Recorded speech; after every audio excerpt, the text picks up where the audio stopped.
suivi avec intérêt le discours du président de la République où il dénonçait, il disait qu'il est au courant.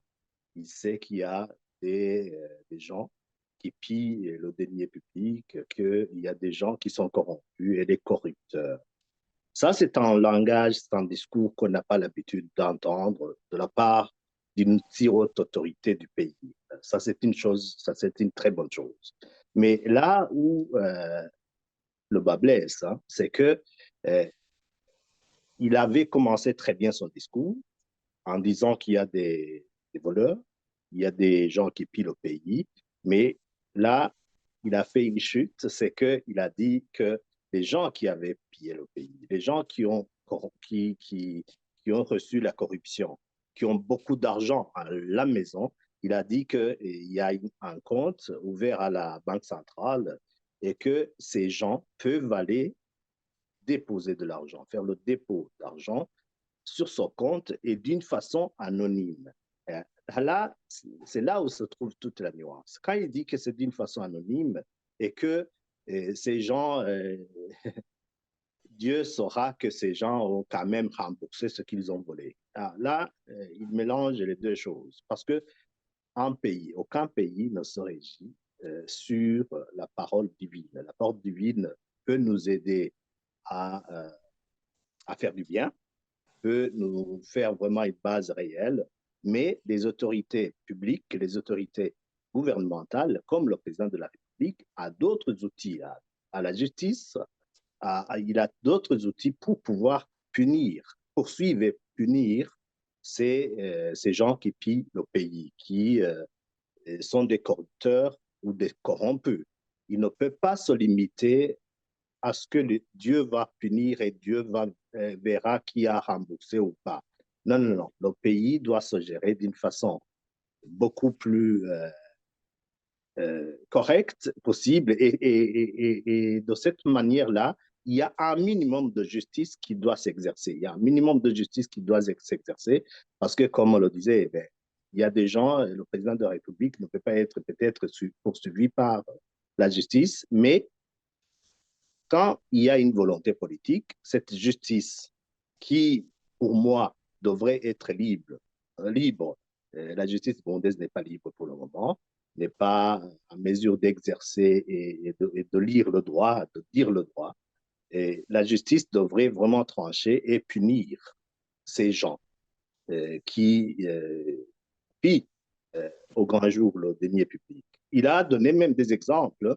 Il parlait des gens du barrage électrique de Manda, il parlait du barrage d'Okadjeke, et pour moi, c'est que les responsables qui devraient normalement construire ce barrage sont connus.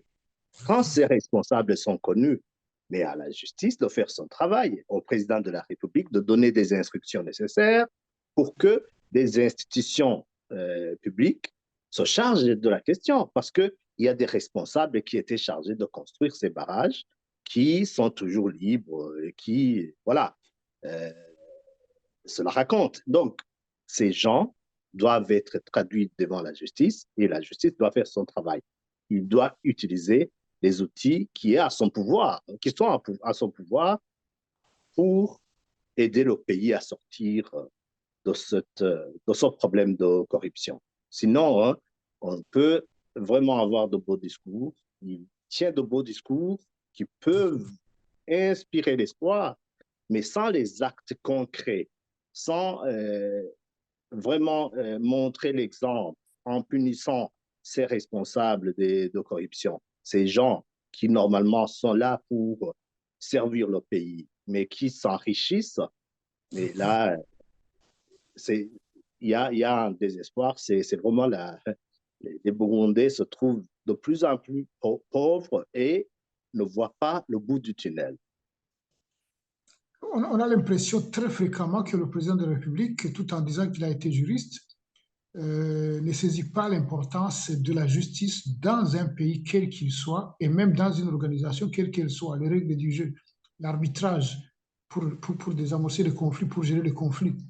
On se souvient tous de sa fameuse sortie où il disait encore que celui qui porte plainte contre l'État, ce qui ne comprend pas, parce que l'État est jugé parti, etc. Donc la séparation des pouvoirs est un concept apparemment qui ne fait pas partie de son univers de compréhension de la chose publique. Euh, Comment peut-on espérer avoir un pays digne de ce nom, qui soit en paix, qui arrive à progresser sans ce fondement-là, qui s'appelle un système judiciaire équitable et juste, basé sur le droit, justement, le droit de la personne humaine? Est-ce que ce n'est pas un signe, justement, ce n'est pas un aspect qui porte à désespérer finalement de toute sortie de crise au Burundi? Le fait que la justice semble être un petit accessoire, souvent utilisé d'ailleurs pour régler plus de comptes que pour rendre justice aux gens. Euh, Comme vous le dites, la justice devrait être une pierre angulaire de toute société. Tous les pays démocratiques sont bâtis sur la justice. En l'absence de la justice, toute société ne peut fonctionner. Et quand le président de la République semble écarter cette option de la justice, quand le président de la République euh, fait recours à Dieu, ce qui est tout à fait normal dans un pays pour un chrétien, pour toute autre personne euh, qui croit en Dieu. Mais cela ne suffit pas. Et les gens ne devraient pas, ne devront pas seulement avoir peur de la justice divine, les gens devront aussi avoir peur de la justice burundaise. En écartant cette option, c'est qu'on ouvre euh, une porte pour faire du n'importe quoi dans le pays. Le président devrait utiliser toutes les institutions et laisser la justice faire son travail. Nous avons toujours plaidé pour l'indépendance de la magistrature, ce qui n'est pas encore le cas au Burundi. La justice est vraiment dépendante de l'exécutif. Et ça fait un problème réel dans la gestion du pays. Parce que la justice, il y a le procureur général de la République, il y a des procureurs dans toutes les provinces du pays qui devront vraiment poursuivre ces gens, ces malfaiteurs, les corrompus, les corrupteurs, et j'en passe. Mais quand cette option est écartée en disant que ces gens seront peut-être punis par Dieu ou si jamais qu'ils ont volé, Dieu saura qu'ils ont remboursé. Là, on écarte vraiment l'option justice qui devrait être une pierre angulaire de notre société. Sans la justice, quoi que l'on fasse, quoi que l'on veut, on reste vraiment en arrière parce qu'on ne peut pas fonder une nation, on ne peut pas fonder une société sans la justice. Comment sortir de tout ça? Parce que c'est comme si les gens jouaient un peu à la roulette russe d'ailleurs. Mais comment faire en sorte que le pays redevienne normal tant qu'il n'y a pas de dialogue entre les Burundais pour qu'on se dise, OK, comment on restaure la confiance, comment on restaure l'accord qu'on avait entre nous de vivre ensemble, l'accord d'Arusha? Comment arriver à cette situation où on pourrait dire, OK, les choses maintenant sont durables, sont fiables, rentrent dans l'ordre, on peut s'occuper des questions vitales de pauvreté. Comment on fait pour retrouver un consensus qui rassure les uns les autres? La justice. La justice, comme je l'ai dit au début, la justice doit être la pierre angulaire de toute société. Il faut que l'exécutif laisse la justice travailler en toute indépendance. Et il faut que cette indépendance soit le fruit des efforts des uns et des autres. Parce qu'il y a des juges qui sont corrompus, il y a des magistrats qui sont corrompus, il y a des avocats qui sont corrompus. Et mais si l'exécutif leur donne cette liberté d'exercer leur métier, de lire le droit et de dire le droit, je pense que la justice peut être une base importante pour retrouver un minimum, pour retrouver la cohésion sociale. Sans la justice, sans la justice, quoi que l'on peut faire, quoi que l'on fasse, on ne peut arriver à quoi que ce soit. Et il y a des gens qui ont tué des gens pendant la crise de 2015. il y a des gens qui continuent à piller le pays. Sans que ces gens soient traduits devant la justice, on ne peut pas retrouver la paix.